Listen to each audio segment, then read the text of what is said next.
In Berlin, the echoes of recent tensions reverberated loudly when clashes between determined nations took center stage.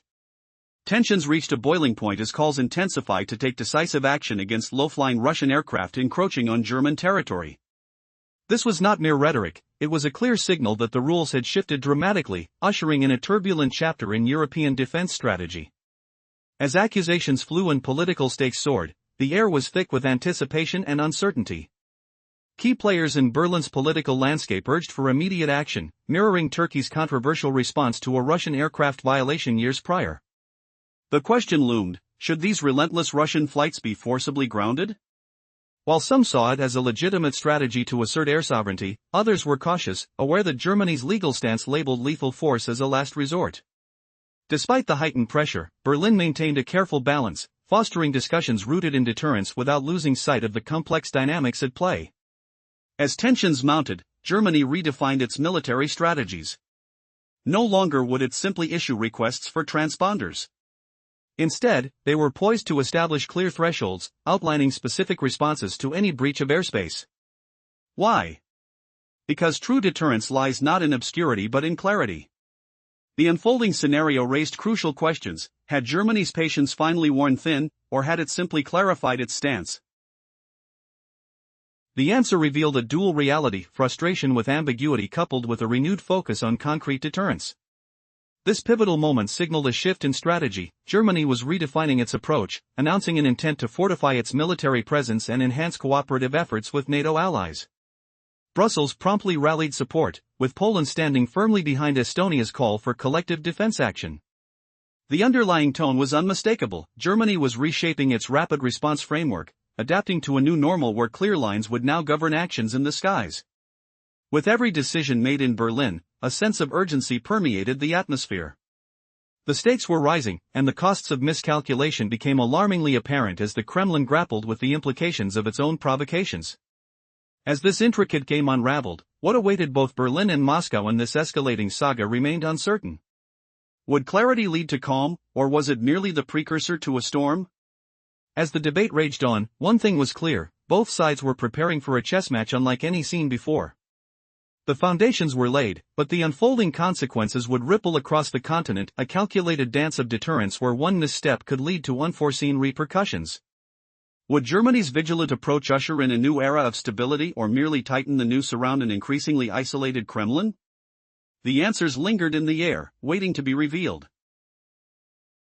In the looming shadows of geopolitical tensions, the winds are shifting dramatically across the Baltic skies. On the morning of September 21, an urgent alarm sounded in Berlin, a clear indication that something was amiss. As alarm bells echoed, German Eurofighter jets launched into the skies, intercepting a Russian Il-20 electronic intelligence aircraft that dared to encroach upon German airspace. This wasn't the first breach, but this time, it was different.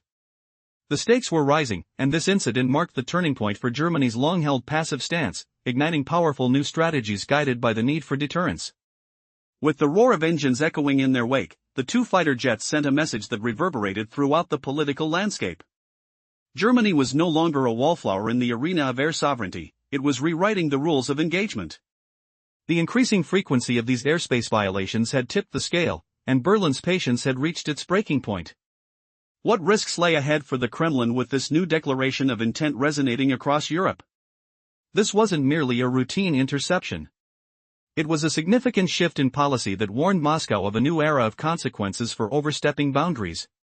In a charged atmosphere, calls from various political factions in Germany surged, demanding that persistent intrusions be met with more than mere escorts. This approach echoed the historical precedents of decisive action, reminiscent of Turkey's 2015 encounter with Russian aircraft, a stark reminder of the potential implications of aggression in the skies. Berlin's response was calculated. The complexity of air defense protocols tightened, aiming to bolster stability while minimizing the risks of miscalculations in this increasingly tense environment. As details of this new doctrine emerged, one thing became clear: each violation would be met with a robust response strategy that intertwines air power, diplomatic resolve, and unyielding deterrence. Now, with the frameworks of Article 4 consultations in the air used as both a political catalyst and a practical force multiplier, Brussels intensified support for Eastern European nations. This expanded visibility and preparedness in Baltic air policing not only bolstered deterrence strategies but also reinforced alliances across the eastern flank of Europe. Germany, positioned as a pivotal player, had begun a transformative era wherein its decisions influenced not just its borders, but the broader landscape of European security. But the question looms, how far will Berlin go in its commitment? The chessboard is set, but as each move unfolds, who will take the next step, and at what cost? The response to aerial incursions will not be a simple mathematical equation. It involves negotiation, strategy, and the risk of miscalculation echoing like thunder in the air. As the twilight deepens over the Baltic, the question awaits, what will be the Kremlin's next move, and how will Berlin respond in this high-stakes game of aerial poker? The tension is palpable, and the world watches, breath held, as history hangs in the balance. The shadows shift, alliances strengthen. And one thing is certain, the days ahead will bring challenges neither side can ignore. In a tension-filled atmosphere, Berlin was on high alert as an urgent call for action resonated in the air over the Baltic on September 21. The sudden blare of alarm signals rippled through the command centers, prompting the swift deployment of Eurofighters from their bases. This was not just another day. A Russian Il-20 electronic intelligence aircraft had boldly breached German airspace, shaking the foundations of a delicate peace that had been maintained for years. But this time, something shifted in Berlin. The violation ignited a firestorm of determination among German officials, marking a crucial turning point in the country's defense policy. What had once been a passive approach transformed into a clear declaration of resolve to breach again, and the consequences would be severe. It wasn't simply about chasing away intruders, it was about rewriting the rules of engagement. The roar of engines from the jets was more than a show of force, it was a herald of a new era. Germany had finally drawn a line in the sand. The Kremlin could not have anticipated the storm that was brewing. The intensity of Berlin's response rattled the already struggling Russian economy and military. How would Moscow respond to this assertiveness? Would it embolden them or compel them to retreat? The stakes were high, and the diplomatic chessboard was shifting underfoot. In the weeks that followed, the rumbles of uncertainty turned into a full-blown crisis as Germany sought to fortify its defenses. The NATO meetings became charged with urgency, as discussions yielded proposals for reinforced air patrols over the Baltic region. The underlying message was undeniable: the military posturing was not a mere bluff. Berlin was serious, and the next violation of its airspace would not go unchallenged. Inside Berlin, debates raged among political factions. Some voices clamored for decisive action, suggesting that any continued Russian provocation should be met with force. Was it time to shoot down intruding aircraft? Many drew parallels to Turkey's historic downing of a Russian jet, provoking heated discussions. But could Germany afford such a dramatic escalation? Berlin's leadership knew that caution was paramount. The rules of engagement had to be defined with precision to avoid miscalculation. The legal framework tied their hands, but it was also their shield. They needed to project strength while maintaining the upper hand through calculated restraint. Would they strike? They had to tread carefully, sending a firm yet measured message to the Kremlin that the time for recklessness had passed. As the countdown continued, the tension in the Baltic airspace heightened. Military readiness surged, and with it came new strategic innovations. Surveillance protocols evolved, and advanced technologies were deployed to ensure that any incursion would be met with immediate and formidable responses. The fog of war thickened, but beneath that fog lay a clear intent: to assert dominance over their skies and protect their sovereignty. Soon after, the world witnessed a dramatic shift in dynamics. Poland rallied support for Article 4 consultations, amplifying the urgency for unified action. This galvanized the effect of Germany's position,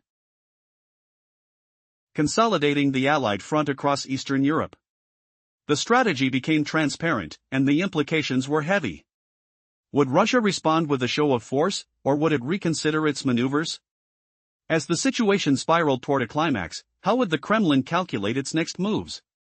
Would they dare push the limits further, igniting a conflict that no side could control?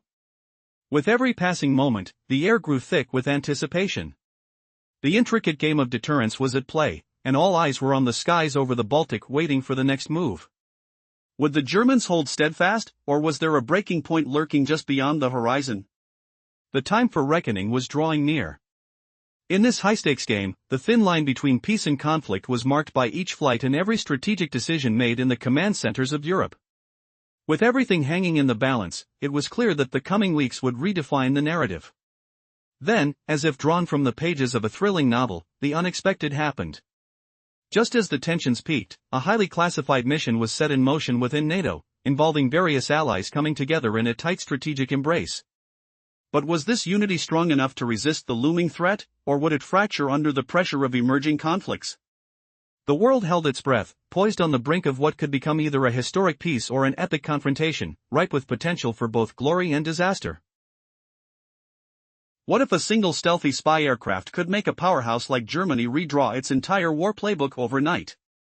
Imagine the shrill alarm bells in Berlin's command center, the metallic roar of two Eurofighters slicing through the crisp September air, and the cold, calculated stare of a nation that has finally had enough.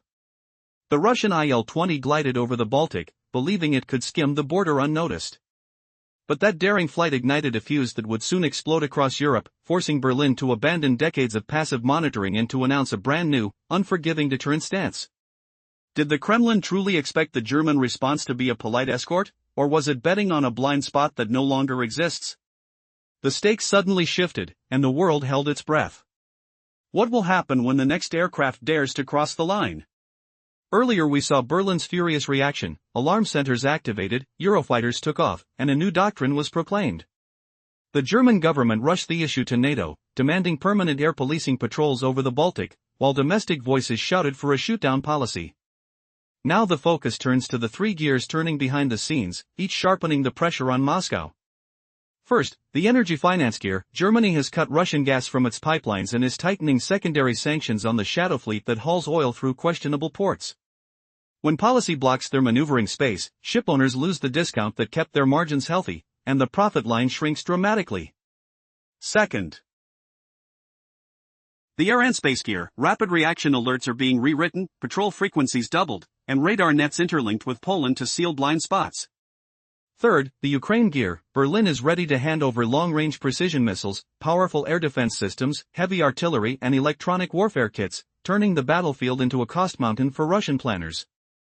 A long-range Taurus missile isn't just a round of steel, it is a whole system of training, maintenance and logistics that can strike deep behind enemy lines, choking supply routes. When Patriot missiles and reinforced radars join the Iris network, each Russian glide bomb faces an ever-growing cost dome. If you imagine the metallic clang of artillery, the acrid smell of cordite, and the tremor underfoot as a bridge-mounted launcher fires, you can feel the pressure mounting on both fronts. Will the Kremlin's gamble in the Baltic skies finally become too heavy to bear, or will it find another loophole in the ever-tightening net? The answer hangs in the smoky horizon, waiting for the next heartbeat. The tension had reached a boiling point in the simmering geopolitical landscape. Berlin understood that clear rules and evidence could shift the balance of deterrence from uncertain to assertive. Instead of isolated reactions, Germany was now embracing a unified approach. This was not merely about striking back, it was about preemptively making aggression unnecessary. The Kremlin, in its underestimation, failed to realize that the stakes had escalated beyond mere fuel expenses. Now, any miscalculation came with significant diplomatic ramifications, and the risk of sanctions loomed large. Germany was not limited to merely deploying jets. The nation was engraving a robust multifaceted strategy into the skies. The first of these was air and space security. Quick reaction alert shifts were being doubled. The tempo of air support and reconnaissance flights was soaring, covering blind spots with a blend of passive and active radar technologies. The integration of defense networks, particularly the Patriot and Iris-T systems, was tightening collaboration along the Poland-Baltic line. This meant faster response times against low and medium altitude threats, with a network connecting fixed data to improve situational awareness. Meanwhile, on the maritime front, P-8 surveillance aircraft and naval helicopters harmonized with coastal radar systems, rendering signals picked up by the IL-20 irrelevant amidst the noise. Electronic warfare elements were woven into the fabric of this strategy, turning the act of intelligence collection into a costly undertaking and muddying the waters of procedure analysis with misleading data. This approach embraced visibility, not just presence in the air but showcasing readiness, because deterrence thrives on visibility. The second aspect was energy finance, a vital cog in the broad machinery of deterrence. putting pressure on the Kremlin's already strained resources. Would this layered strategy effectively dampen Russia's aggressive posture? Would the days of reckless provocation come to a close? Berlin's gears were turning, and it was only a matter of time before the outcomes unfolded. As the weight of history hung heavy in the air, one could only wonder, what would be the breaking point for the aggressors? How far could Berlin push before crossing inevitable lines? The stakes were rising, and the world was watching. On a pivotal morning in September, the air burst with urgency in Berlin. Alarms echoed through the command center, summoning the Rapid Response Alert Force for an unparalleled occurrence. As Eurofighters roared into the sky, their mission quickly crystallized: intercept a Russian Il-20 electronic intelligence aircraft violating German airspace. These kinds of incursions had become alarmingly commonplace in recent months, but on this day, an invisible line had been crossed, one that would signal a seismic shift in the balance of power. This violation was the final straw for Berlin, a decisive moment that triggered a profound transformation in their decades-old military doctrine. Germany, long characterized by a passive approach of monitoring and identifying foreign incursions, was now prepared to embrace a far more aggressive stance. As the fighters swept through the clouds, they were not merely acting as escorts, they were broadcasting a powerful message to the Kremlin and the global community. The era of complacency was over. Germany was now willing to defend its airspace with a determination that could spell disaster for any would-be aggressor. As the Eurofighters ascended, a dark cloud loomed over Moscow. This escalation did not come without tremendous implications. The already weakened Russian economy and military would now face intensified scrutiny and pressure, tension mounting like a coiled spring ready to snap. Berlin's increasingly tough rhetoric signaled that this was not just a tactical skirmish but a harbinger of more serious confrontations to come. With the stakes raised, the German government made a critical move by placing the incident on NATO's agenda, underscoring the necessity of bolstering their air policing operations in the volatile Baltic region. As discussions heated, calls for shooting down low-flying aircraft that dared to breach their borders echoed through the halls of German politics. This sentiment, while still a distant possibility, represented a chilling pivot from mere defense to active aggression. It harkened back to Turkey's decision to shoot down a Russian fighter in a separate conflict, a decisive act that altered the landscape of airspace sovereignty. But what would this mean for Germany's future engagements? Would the escalation of doctrinal overhaul shift the dynamics of power in the region completely? The response from Berlin signified more than mere words. There was a methodical recalibration taking place, an approach that would minimize miscalculations and set a clearer framework of engagement. As confusion faded, clarity emerged. Berlin, now equipped with a revised playbook, was prepared to escalate their responses meticulously, defining boundaries with sharp precision. The question now becomes, would this newfound strategy deter incursions or invite further confrontations? Only time would tell as the region held its breath, teetering on the brink of a potential flashpoint.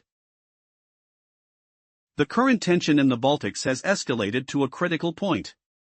Both the Kremlin and NATO are engaged in a delicate dance of power. As pressures mount, how will Germany position itself, and what does it mean for the future of air sovereignty in Europe? Berlin's strategy is straightforward: raising the stakes every month while minimizing the potential gains for the Kremlin. This isn't about patience running out, it's about a meticulous machine in operation. This methodical approach forms the backbone of deterrence in the region. By establishing transparent thresholds, showcasing power, and maintaining constant costs, Berlin seeks to diminish Russia's appetite for risky behavior. Recently, the situation intensified when Estonia officially raised the alarm under Article 4 of the Washington Treaty. This incident marked a pivotal moment, showcasing that the violations in airspace were not isolated occurrences but indicative of a wider pattern. NATO's response was swift, revealing a historic cluster of airspace violations. In light of these developments, NATO has reinforced its posture on the eastern flank, delivering a clear message: the threshold for deterrence is about to rise. Germany's role in this new landscape is crucial. The nation is advocating for unified rules of engagement within NATO, creating a cohesive response to the Kremlin's provocations. This collective approach aims to harmonize the various definitions of when military action is justified among member states. In essence, the intent is to present a united front against any challenges to air supremacy. So, what does this mean for the future? A transparent yet resolute stance could greatly reduce the potential for miscalculations. Germany is tightening operational protocols, adjusting patrol frequencies, and refining escort processes. The goal remains to navigate this crisis without compromising deterrence or the imperative to respond decisively if provoked. As we ponder the implications of these intricate maneuvers, a pressing question emerges: will the clarity of Germany's strategy deter further aggression, or will it provoke the Kremlin to escalate its ambitions in the region? Keep watching, the answers may come sooner than we anticipate. The political atmosphere was charged, a simmering tension palpable in the air. Berlin had reached a critical understanding. Precise rules coupled with undeniable evidence could transform the landscape of deterrence from ambiguous to assertive.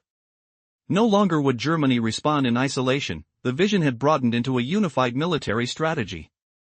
This wasn't simply a matter of retaliation. Germany was resolved to make any acts of aggression seem futile before they even began. The Kremlin had miscalculated badly.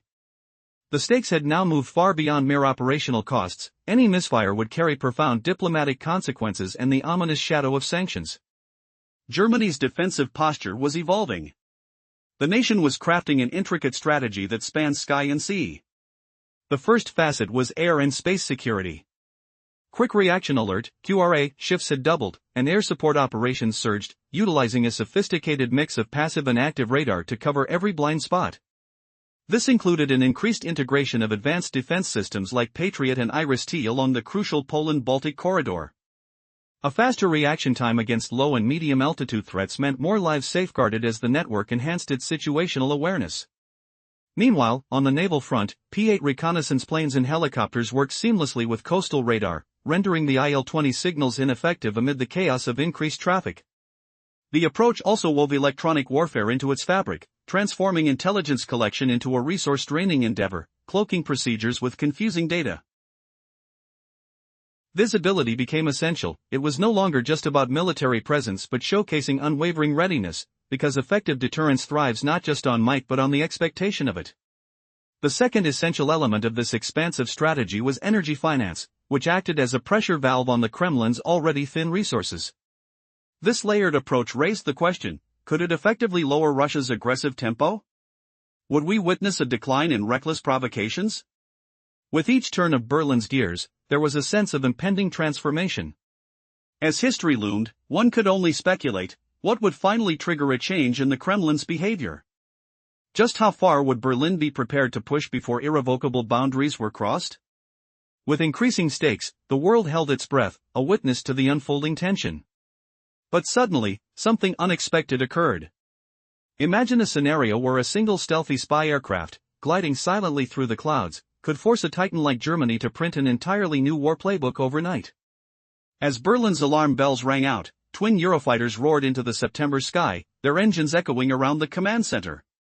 Would this become the moment the chessboard shifted forever, and the cold, calculated gaze of authority turned toward the Kremlin?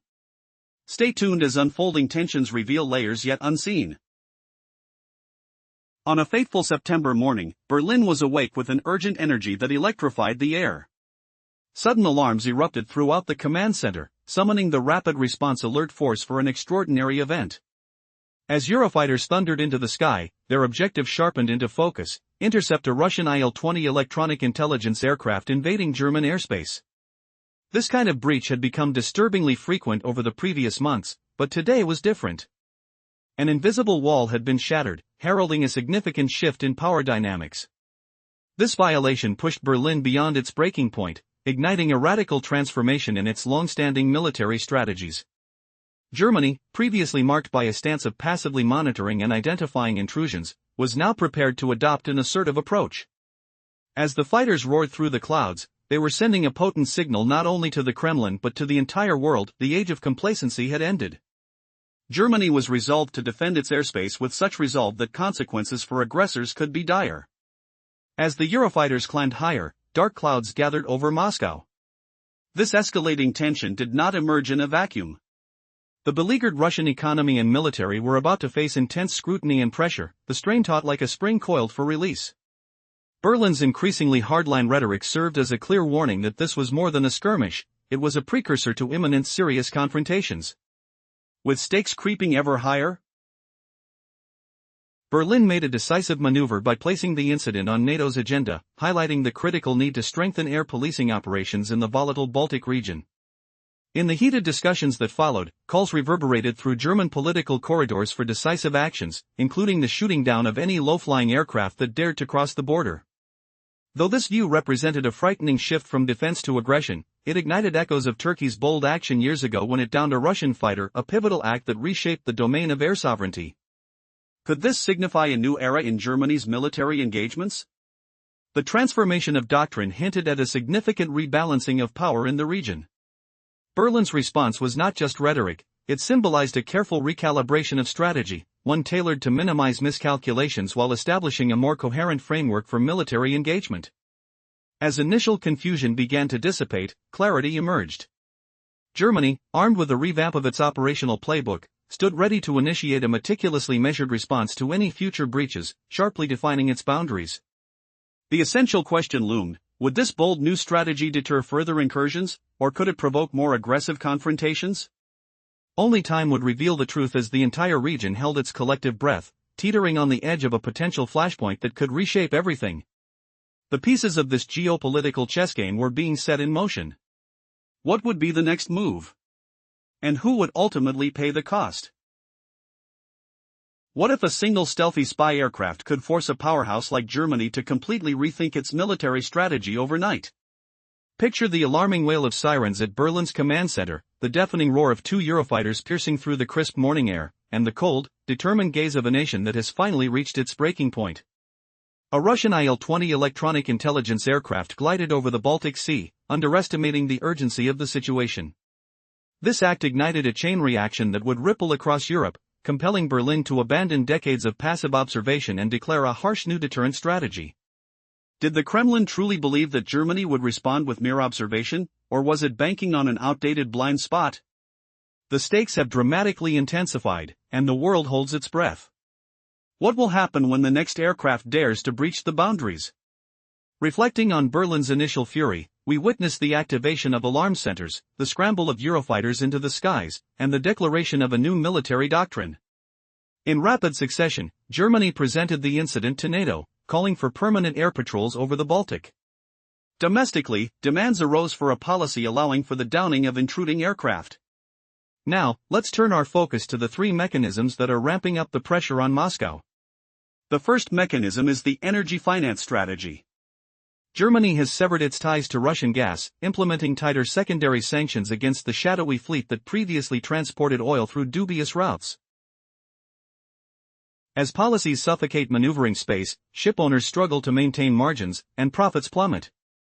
Next is the air and space strategy.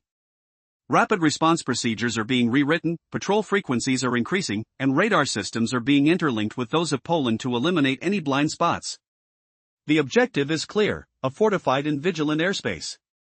Finally, the Ukraine strategy comes into play.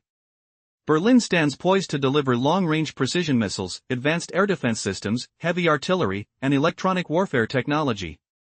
This transformative capability shifts the battlefield dynamics, rendering the prospect of conflict a costly ordeal for Russian military strategists. The Taurus missile is not just an armament, it represents a comprehensive system for training, maintenance, and logistics, capable of striking deep within enemy territory and severing crucial supply lines. Envision the metallic clash of artillery, the pungent scent of gunpowder, and the grounds trembling as a bridge-mounted launcher fires. The mounting pressure on both fronts grows unmistakable. Will the Kremlin's gamble in the Baltic skies become an insurmountable burden, or will it discover a hidden loophole in this tightening net? The answer lingers in the charged atmosphere, waiting for the next critical moment.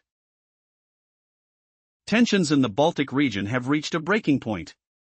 Both the Kremlin and NATO are locked in a high-stakes power play, edging closer to an uncertain future. Germany's strategy is crystal clear: it is raising the price of provocation month by month, while cutting the Kremlin's gains to almost nothing. This is far from a simple case of patience running out, it's a carefully engineered machine, relentless and precise. This is the hidden engine behind deterrence unfolding before our eyes. By setting visible limits and flaunting its readiness, Berlin aims to suffocate Russia's appetite for reckless maneuvers. The recent flare-up exploded when Estonia triggered Article 4 of the Washington Treaty, sounding an alarm that shattered any illusion of isolated incidents. NATO's rapid reaction revealed a disturbing pattern and unbroken series of brazen airspace violations.